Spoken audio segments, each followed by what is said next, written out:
Notice to be said, I did not advise this.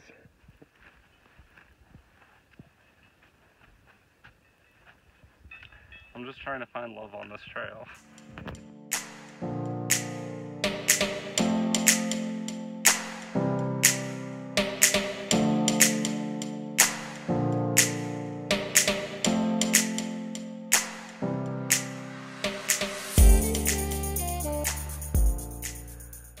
Steve, what's the plan for the day?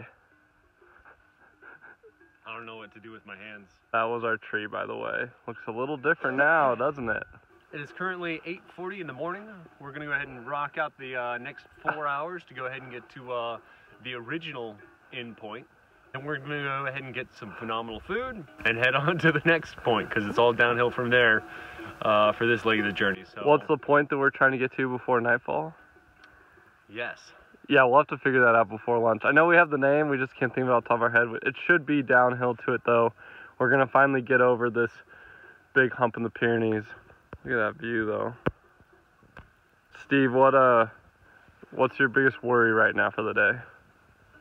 Don't know? Nothing comes to mind. My biggest worry is somehow another town is closed and we have to sleep again under a tree. Ooh.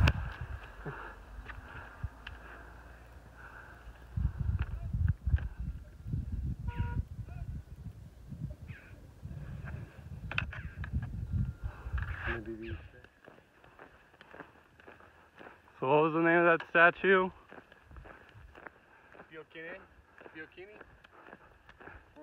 Of the Verge. Day 2 Camino. We have giant anthills to our right. Big anthills. Caribou to our left. Feet and knees, legs, shoulders are feeling good. Shoulders a little tight for me, but not bad. We got lacrosse ball action tonight. I do.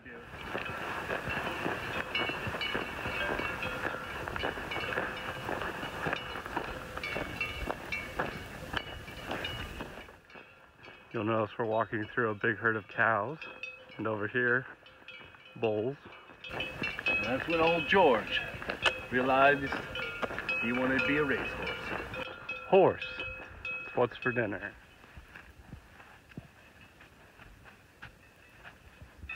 I'm just trying to find love on this trail. It's not coming from me.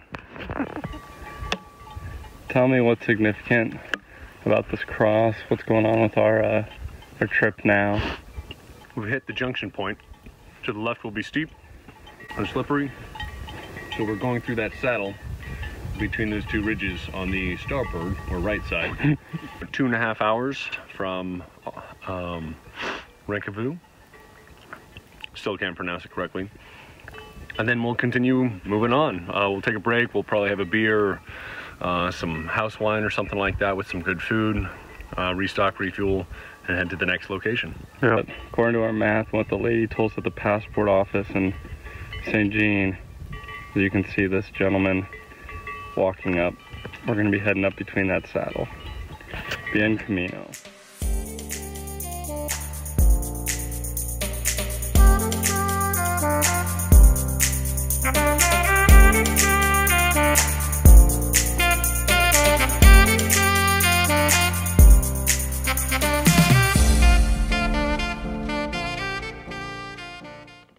We just made it to probably our second water point on the entire trail. Steve is now morphed into high-speed mode. Judge Skeleton Forest.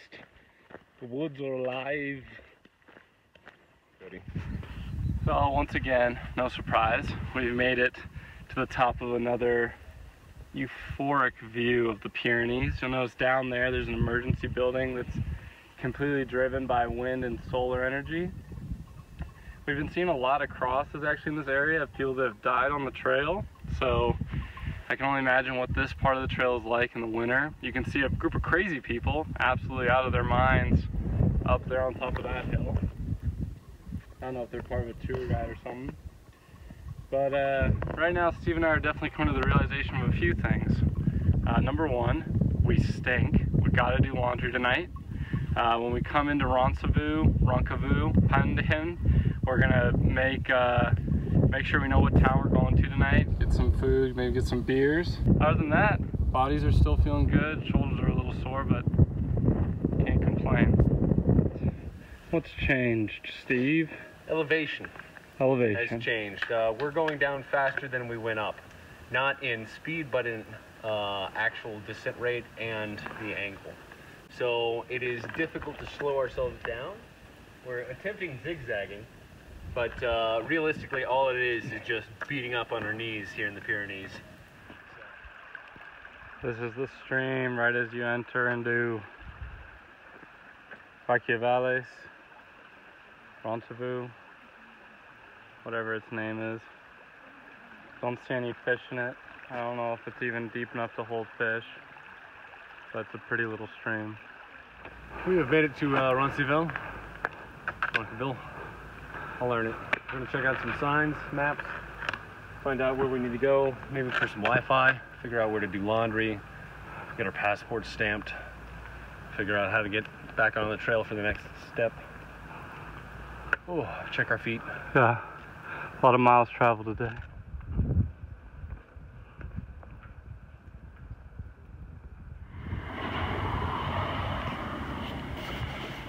Going ahead and pushing forward past Ronceville.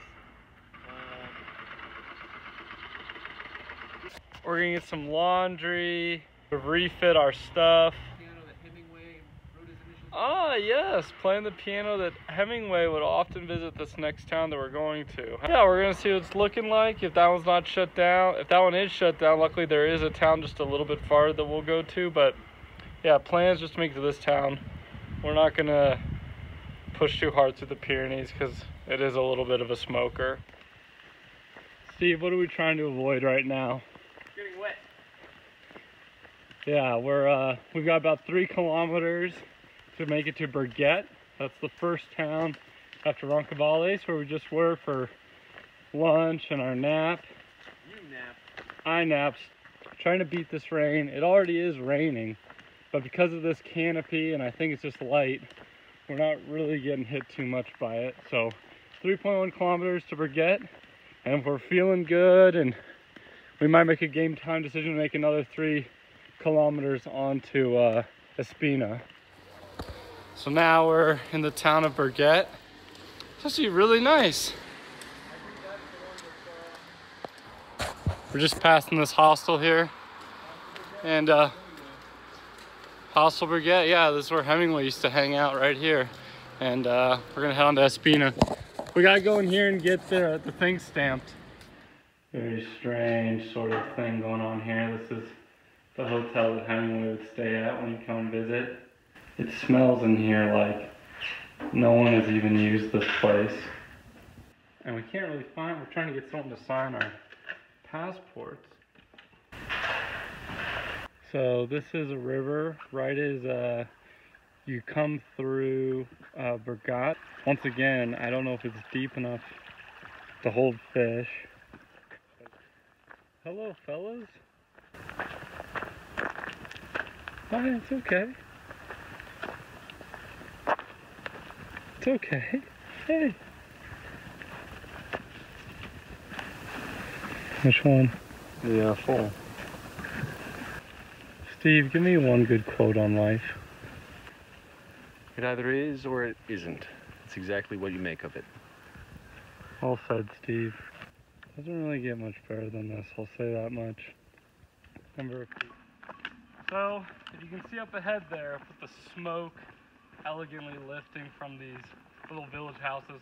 By the way, which smells incredible because obviously they've got firewood that they're using for their furnaces inside, and it just smells amazing. It just sort of fills up the valley, and you can hear it, you can smell it for miles. So we've gotten out of Burgete, we've walked now, we're just about another 3 kilometers close to Zerati, I believe what it is. And we're gonna go ahead and call it a night here. We're not gonna push any farther because there is a pretty good incline after this town. Tonight's gonna give us a really good opportunity to refit.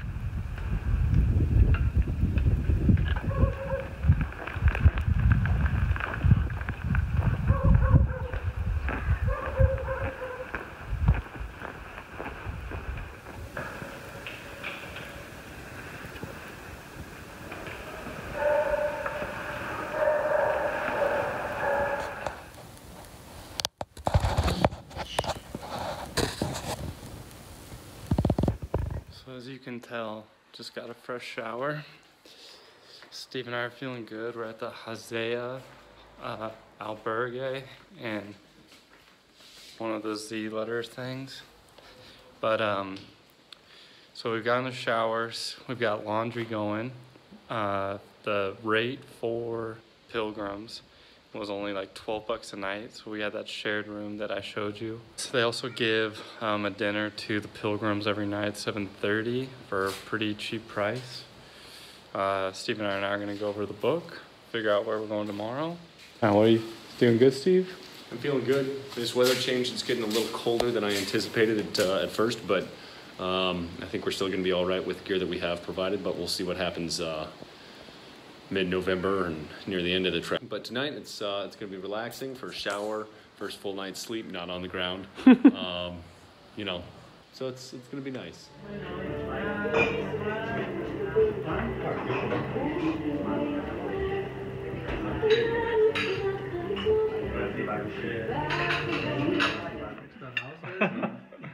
Wow. We have only 2.